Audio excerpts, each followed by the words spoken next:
Ali Abunimah is the director for Electronic Intifada and the author of The Battle for Justice in Palestine. He joins me now live. I'd like to hear your reaction first. Does this escalation, given the attacks the last two nights at the Aqsa Mosque, come as no surprise to you? Sadly, no surprise. I think everyone hoped that Ramadan and Easter and indeed Passover would be uh, periods when people could celebrate peacefully and enjoy time with their families. But unfortunately, it's not something Israel just cannot tolerate. And so the Israeli attack on Al-Aqsa, led by religious fanatics from the so-called Temple movement, whose goal is the destruction of Al-Aqsa and its replacement with the Jewish temple, could not resist the opportunity to stir up violence and to attack peaceful worshippers in their holy site at the height of Ramadan. And it's a repeat of what we saw 2 years ago in May 2021. And inevitably, there was a response from resistance groups to send the message to Israel that you cannot attack Palestinians in Jerusalem, you cannot attack Al-Aqsa Mosque, and expect that the resistance will sit with its hands tied. So this entire crisis is of Israel's making.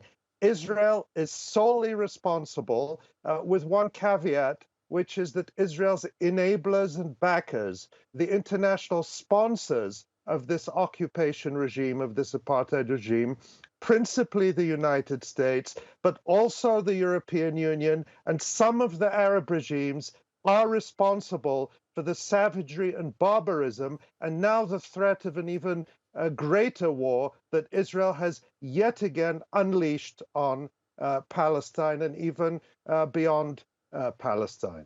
You mentioned the coinciding of Ramadan, Passover, and Easter, and as you said, you would think that it would be a peaceful time, but of course we have seen this cycle of aggression and violence in the past. Do you expect to see even more aggression from Israel during this coinciding of these holidays? Well, as we're speaking, Israel is bombing Gaza. This comes, as your correspondent said, after the rockets that were launched from southern Lebanon. Now, it's important, I think, here to point out that nobody has claimed responsibility for the rockets from Lebanon, but Israel quickly blamed Hamas and is bombing Gaza. Why? Because Israel knows that if it were to blame Hezbollah, the resistance group in Lebanon, and if it were to retaliate against Lebanon, Israel would face a formidable enemy.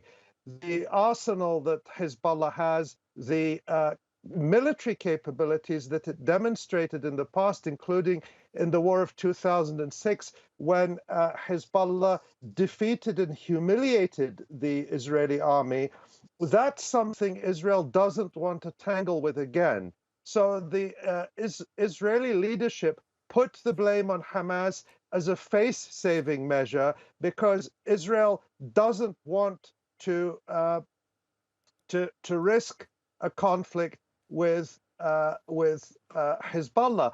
But the problem is that Israel starts these fires, but they burn out of control. Israel starts them, but Israel doesn't always decide when they end. So we are dealing with a pyromaniac regime led by religious fanatics, racists like Netanyahu, Itamar Ben-Gvir, Bezalel Smotrich, people who say openly that their goal is to destroy the Al-Aqsa Mosque and the Dome of the Rock and to replace them with a Jewish temple. Okay. So the question is, will Palestinians be left alone to handle this wild regime, or will we finally start to see the so-called international community, which has been sending tens of billions of dollars worth of weapons to Ukraine to help them resist against a foreign army, will they leave Palestinians alone? Okay. If the world will not support Palestinians to resist militarily, at the very least, there should be sharp sanctions and punishment for Israel to stop this wild escalation that Okay. again threatens to cost thousands Okay. of lives. All right, we're going to leave it there. Ali Abunimah joining us. Thank you for your time.